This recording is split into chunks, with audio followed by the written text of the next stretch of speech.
जहिया से शादी लगल होलियो बुरा हलवा में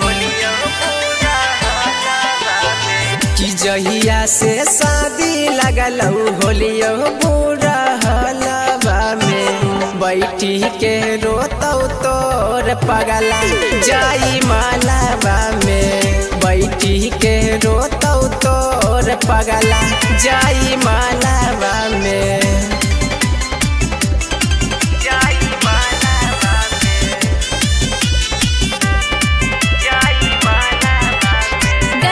recording studio Bhawanipur. Music by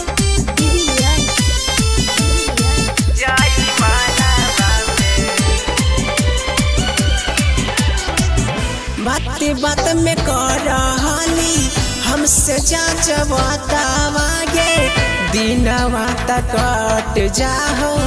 कटो नहीं रहती आगे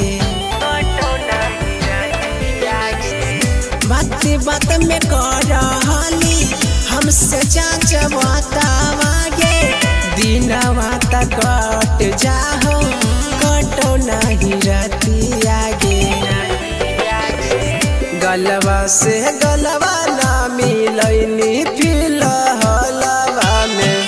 गलवा से गलवा ना मिलनी फिलहलवा में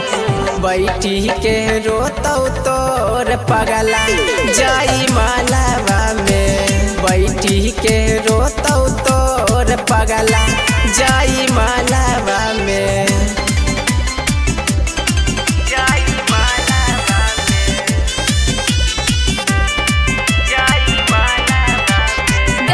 recording studio Bhawanipur. Music by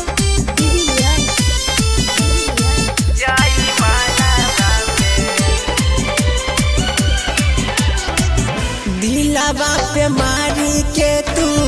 जाते ही ढेला गे तोरा बिना कैसे जीतौ या सिसिया के लागे दिलवा पे मारी के तू जाते ही ढेला गे तोरा बिना कैसे जीतौ या सिसिया के लागे गाँव घर में जान गेलौ टोलावा महलवा में गाँव घर में जान गेलौ टोलावा महलवा में बैठी के रोतौ तोर पगला जाई मालवा में बैठी के रोतौ तोर पगला जाई मालवा में।